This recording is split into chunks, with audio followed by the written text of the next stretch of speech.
और पटना से इस वक्त ब्रेकिंग न्यूज सामने आ रही है, जहां पर एक बड़े उद्योगपति की गोली मारकर हत्या कर दी गई है। उद्योगपति गोपाल खेमका का मर्डर कर दिया गया है। पटना में गांधी मैदान थाना इलाके में इस वारदात को अंजाम दिया गया। जिस वक्त उनकी हत्या की गई, वो कार से उतर रहे थे। जैसे ही कार से उतरे, अचानक से बदमाश ने उन पर गोलियां चला दी। अपार्टमेंट के पास बदमाश गोली मारकर फरार हो गया। मगध अस्पताल के मालिक भी थे गोपाल खेमका। तो ब्रेकिंग न्यूज इस वक्त की मैं आपको बता रहा हूं, पटना में ये बड़ी वारदात सामने आई है, जहां पर एक उद्योगपति, एक कारोबारी की हत्या कर दी गई है। गोपाल खेमका की पटना में गोली मारकर हत्या कर दी गई। अपनी कार से अपने अपार्टमेंट के पास वो उतर रहे थे। इसी दौरान पहले से घात लगाए बैठे बदमाश ने उन पर फायर कर दिया। उनकी मौके पर ही मौत हो गई। हालांकि उनको ले जाया गया हॉस्पिटल, लेकिन तब तक उन्होंने दम तोड़ दिया था। मैं आपको बता दूं कि मगध अस्पताल के मालिक भी थे गोपाल खेमका, जिनकी हत्या कर दी गई है। और पटना में जिस तरीके से, राजधानी में जैसे इस तरह की वारदातें सामने आ रही हैं, अभी कुछ वक्त पहले मंत्री के घर के पास, तेजस्वी के घर के पास गोली चली थी, तब भी बड़ी सुर्खियों में ये पूरा मामला रहा था। वहां पर लूटपाट हुई थी। और अब पटना में बीच सड़क एक कारोबारी की गोली मारकर हत्या कर दी गई। जिस तरह से बैक टू बैक वारदातें हो रही हैं बिहार में, पटना में, उसने सुशासन को लेकर कई गंभीर सवाल खड़े कर दिए हैं। बड़े उद्योगपति गोपाल खेमका की गोली मारकर हत्या कर दी गई। क्या घटना हुई? 4 तारीख की रात में 11 बजे के आसपास गांधी मैदान के साउथ एरिया में यह सूचना मिली है कि अपार्टमेंट के सामने जो बिजनेसमैन है गोपाल खेमका जी, उनको चोट लगने से, गोली लगने से मृत्यु हो गई है। जैसे इसकी सूचना पुलिस को मिली है हॉस्पिटल में, तो वहां पे पुलिस पहुंच गई थी। यहाँ पे सीन को सिक्योर किया गया है और बाकी की जांच पड़ताल की जा रही है। कैमरा से इत्यादि खंगाले जा रहे हैं और बाकी की कार्रवाई आगे की जाएगी। घटना से कितनी गोली मिली? एक गोली और एक खोखा बरामद हुआ है, जिसको विधिवत जब्त किया जा रहा है। क्या आप उस बच्चे को जवाब दीजिएगा? आप हमें बता दीजिए। हमें तो समझ में नहीं आता भाई कि ½ किलोमीटर के रेडियस में पूरी सरकार और गांधी मैदान के बगल में इस बिहार का सबसे बड़ा व्यापारी, भाई भगवान बचाए, तब तक ये अपराधी माफिया और जमीन, शराब और ड्रग्स माफिया और बालू माफिया इस बिहार को चलाएगा। सरकार मस्त, विपक्ष मस्त। और रितेश मिश्रा हमारे संवाददाता इस वक्त हमारे साथ लाइव जुड़ रहे हैं। बड़ी वारदात रितेश सामने आई है। पटना में एक कारोबारी की बीच सड़क पर गोली मारकर हत्या कर दी जाती है। और इससे ज्यादा ये बताने की जरूरत नहीं कि क्या हाल है पटना में कानून व्यवस्था का। मंत्री के घर के बाहर गोली चल जाती है, बीच सड़क पर एक बड़े कारोबारी की मौत के घाट उतार दिया जाता है। सिर्फ पटना ही नहीं बल्कि बिहार के 38 जिलों की बात करें तो लॉ एंड ऑर्डर की स्थिति यही है। कल आप देखिए कि रात में ये घटना हुई और दोपहर में सिवान में किस तरीके से 6 लोगों को गोली मारी गई, 3 लोगों की मौत हो जाती है। इस घटना की बात करें तो बिहार के बड़े कारोबारी हैं गोपाल खेमका, और उनकी हत्या हो जाती है। देखिए, सबसे पहले हम आपको वो गाड़ी दिखा रहे हैं जिस गाड़ी से गोपाल खेमका तकरीबन 11:30 में इसी स्थान पर पहुंचे, क्योंकि उनका अपार्टमेंट यहीं पर है। और वो अपने घर में जाने के लिए गाड़ी को पार्किंग एरिया में लेकर जैसे ही जाते हैं, इसी गाड़ी के पास अपराधी आते हैं और उन पर फायरिंग करते हैं। आप देखिए कि इंटेंसिटी क्या है जो फायरिंग की गई है, कि जो गाड़ी का जो सीट कवर है वो तक फट चुका है, उसका फोम बाहर दिख रहा है। गोपाल खेमका बड़े कारोबारी हैं, कई सारे इंडस्ट्रीज के मालिक हैं, हॉस्पिटल्स के मालिक हैं, पैथोलॉजी में इनका नाम है, सोशल एक्टिविस्ट भी रह चुके हैं और राजनीतिक तौर पर भी लोग इन्हें जानते और पहचानते हैं। और सबसे हैरानी की बात मैं आपको बता दूं कि जिस जगह पर यह वारदात हुई है, देखिए गाड़ी का पूरा जो कांच है वो टूटकर नीचे गिर गया है। यानी अपराधी ने कांच चढ़े हुए ही गोली चलाई और सटीक निशाना साधा और फिर आराम से वो यहां से फरार हो गया।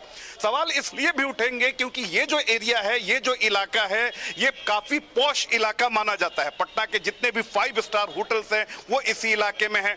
इस वारदात जहां पर ये हुई है, जहां पर ये घटना हुई है, वहां से जो पटना के एसएसपी हैं उनके आवास की दूरी जो है महज चंद कदमों की है। जो पटना के डीएम हैं दूसरी छोर पर उनका आवास है, उनके आवास की भी दूरी महज चंद कदमों की है। और उस इलाके में अगर किसी व्यक्ति की, और वो व्यक्ति बिहार का खास व्यक्ति है, वो बड़ा कारोबारी है, अगर उसकी हत्या होती है तो ये बहुत बड़ा सवाल है लॉ एंड ऑर्डर पर। अगर मैं सामने के स्टेज को दिखाना चाहूं तो सामने में पटना का मौर्या होटल है। तमाम जो बड़े अधिकारी, नेता, कारोबारी जो हैं वहां पर देर रात तक पार्टी किया करते हैं। अगर पिछले हिस्से में देखिए कि ये बगल में ये पनाश होटल है, यहां भी बड़े बड़े हाई प्रोफाइल लोग पहुंचते हैं, अधिकारी पहुंचते हैं, और वहां पर एक कारोबारी की रात में 11:30 में गोली मारकर हत्या कर दी जाती है। तो बहुत बड़ा सवाल है लॉ एंड ऑर्डर पर। और जो सुशासन बार बार यूएसपी की बात की जाती है कि नीतीश कुमार के शासन की यूएसपी है सुशासन, तो सुशासन अब सिर्फ कागजों में है, एनडीए नेताओं के बयानबाजी में है, सुशासन धरातल पर नहीं है। क्योंकि आप देखिए कि ये कोई सिंगल ये घटना नहीं है।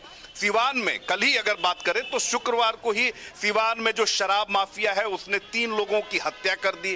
3 लोग उसी मामले में गंभीर रूप से घायल हो गए, जिन्हें अस्पताल में जिनका इलाज कराया जा रहा है। और उसी रात अगर अपराधी जो हैं वो बिहार की राजधानी पटना में वारदात को अंजाम देते हैं तो ये पुलिसिंग पर बड़ा सवाल है।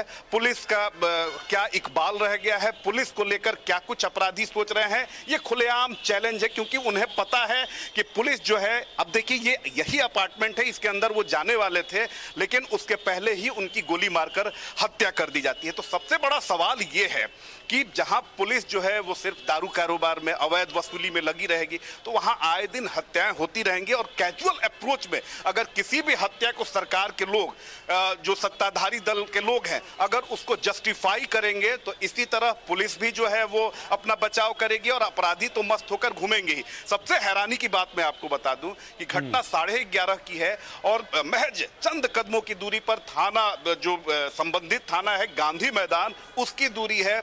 उसका एसएचओ घटना के काफी समय बीत जाने के बाद आता है। जो सिटी एसपी है यहाँ की, वो भी काफी देर बाद पहुंचती है। तो इस बात से आप अंदाजा लगा सकते हैं कि बिहार में, बिहार की राजधानी पटना में पुलिसिंग किस कदर जो है वो पंगु हो चुकी है, किस तरीके की पुलिसिंग है।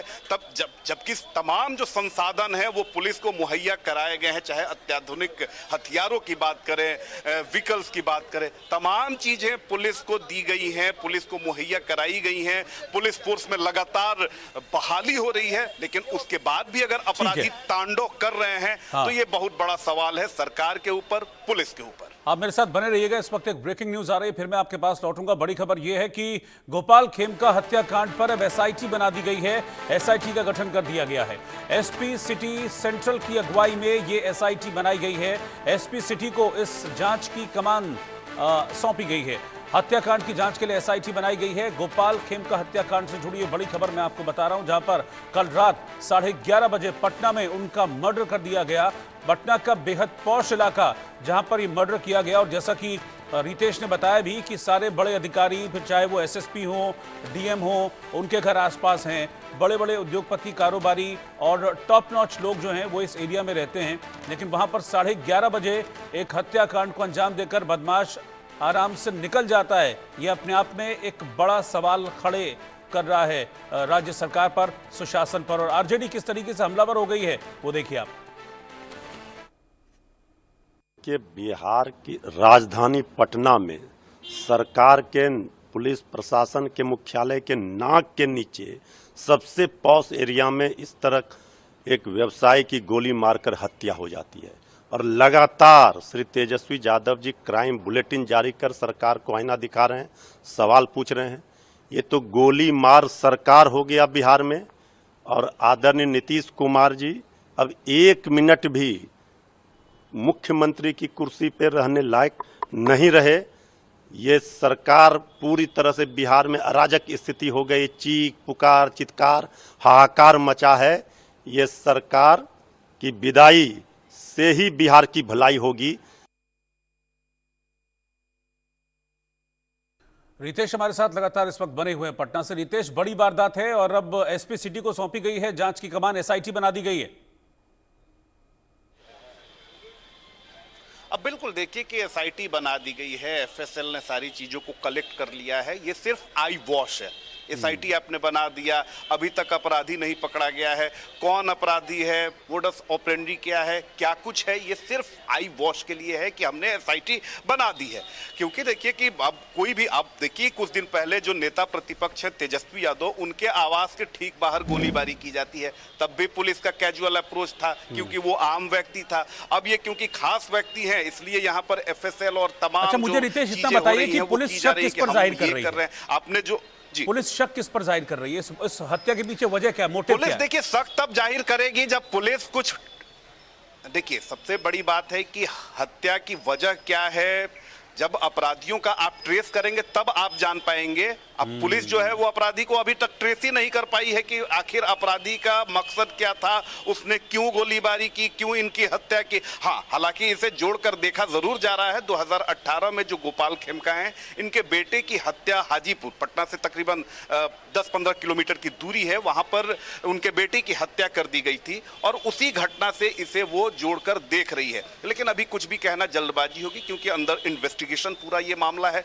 लेकिन सबसे बड़ा सवाल यही है कि अगर, क्योंकि मैंने देखा है चीजों को कि कोई भी चीज घटना होती है, मर्डर की वारदात होती है और जब पुलिस घिरती है तो सीधे वो कहती है कि ये आपसी रंजिश का मामला है। तो क्या आपसी रंजिश के मामले में किसी की हत्या हो जाए वो जस्टिफाई करेगी पुलिस?